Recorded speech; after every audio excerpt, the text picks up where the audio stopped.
Chapter 2. The Tain Cuailnge begins. Ailill and Maeve assembled a great army in Connacht, and they sent word also to the other 3 provinces. Ailill sent out messages as well to his brothers, the rest of Magach's 7 sons. Besides Ailill, there was Anluan, Mugcorb, Cuailnge, En, Bascal, and Duchy, and each of them had a troop of 3,000. And he sent to Conchobar's son, Cuailnge, the leader of the Ulster exiles, and his troop of 3,000 who were living in Connacht. Soon they all came to Cuailnge. Cormac, marching to Cuailnge, had 3 companies. The first company wore speckled cloaks wrapped around them. Their hair was clipped, tunics covered them to the knee. They carried full-length shields, and each man had a broad grey stabbing spear on a slender shaft. The second company wore dark grey cloaks around them, and red embroidered tunics that reached to their calves. Their hair was drawn back on their heads, and they carried bright shields before them, and 5-pronged spears in their hands. "I don't see Cormac yet," Maeve said. Then the third troop came up. They wore purple cloaks and red embroidered hooded tunics reaching to their feet. Their hair was trimmed to the shoulder. They carried curved, scalloped-edged shields, and a spear like a palace pillar in each man's hand. "Now I see him," Maeve said. 4 of the provinces of Ireland gathered there at Cuailnge.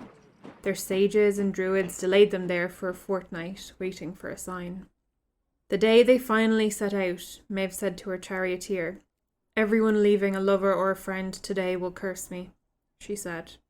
"This army is gathered for me."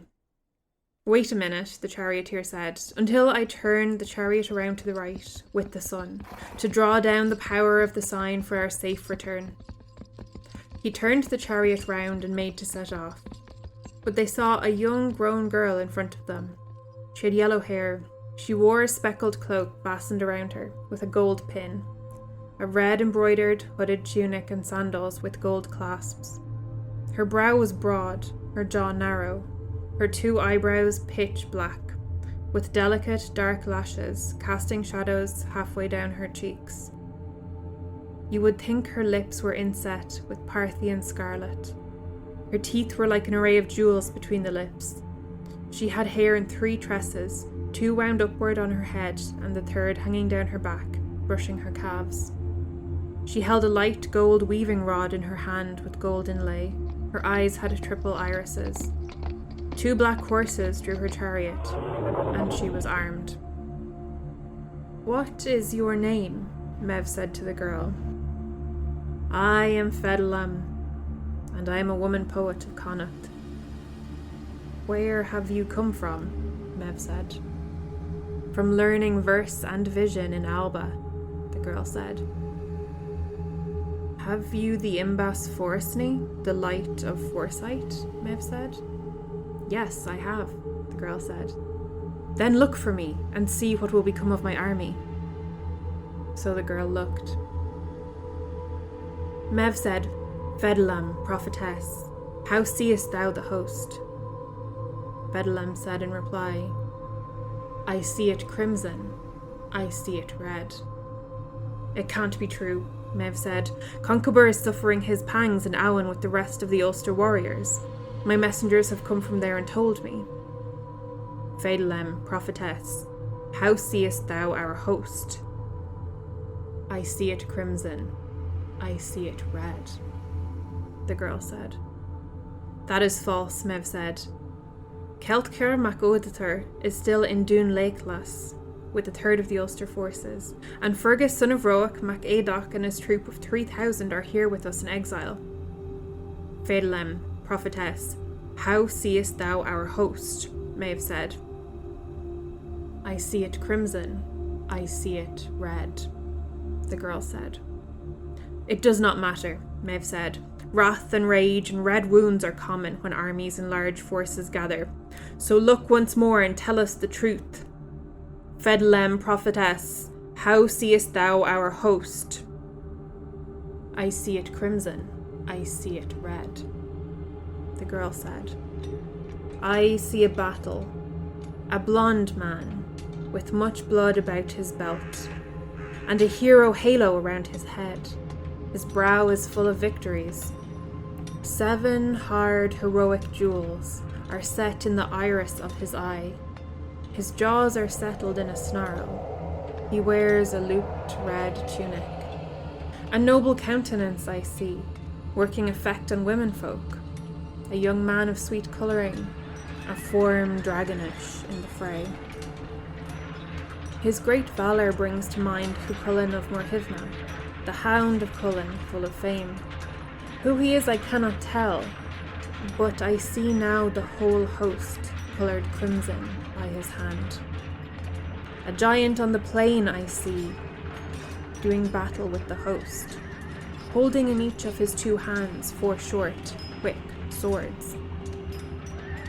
I see him hurling against that host, 2 gay bulga and a spear, and an ivory-hilted sword, each weapon to its separate task.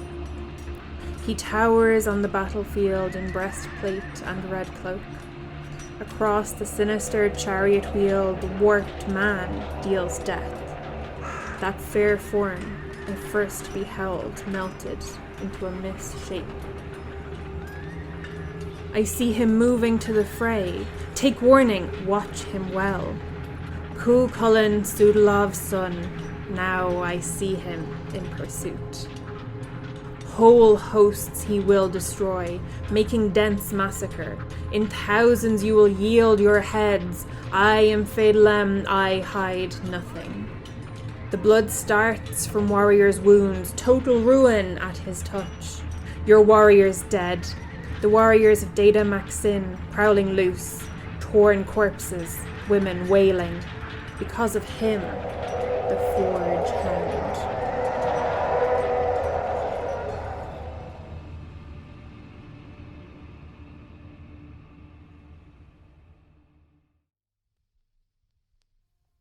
The Monday after Samhain, they set out. This is the way they went. Southeast from Cuailnge, through Muckrunf, through Terloch Tora Creek, the marshy lake bed where 3 territories meet, by Tuamona, the peat ridge, through Cuailnge, where Carrick-in-Leek is now. It was named after Cilyn, daughter of Madcar, by Fid and Bulga, woods and hills, through Tain and across the Sinan River, through Glungower, over Trago Plain of the Spears, through Tethva north and south, through Tirshaka, through Ord, the hammer, through Sleish, southward, by the river Indwid, the anvil, through Cairn, through Octra, the dung heap, through Midi, the land of Meath, through Finn Glassa Ossail of the clear streams, by the river Jalet, through Delland, through Silig, through Slybra of the herds, through Schlechte, where they hewed their way, through Kilsivrila, southward by Ochane Hill, northward by Utu, by the river Dub, southward through Cumor, through Trumna, through Othruma eastward, through Slaney and its pasture Gort Slaney, southward by Droomlicka, the Flagstone Ridge, by Athgavla, the ford of the Forked Branch, through Ardachid, the high field, northward by Ferrand, by Finnavar, through Assi southward by the ridge of Drumsalfin, by the ridge Drumcairn on the Midlocher Road, by Macdega's Ridge, by Ojand Moor and Ojand Biak, the great dark yew tree and the lesser, by Mehetog and Mehanyon, Squirrel Neck and Bird Neck, by the ridge Drumcaimchachta, through Scoop and Imscoop, through Kienferna, through Balya and Alya, through Balya Skena and Dal Skena, through Fritza, by the wooded promontory Ross Loked, through Sala, through Lochmach or Midloga, through Anmag the noble plain, by Din Height, by the river Delet, by the river Duvglas, through Fidge Moor or Fidge Morula, the wood of the great scabbard, to the river Culta, and to the river Cron in Cuailnge. These are the places they were to pass on their way to Finnavar and Cuailnge. It was from Finnavar that the armies of Ireland later split up across the province to look for the bull.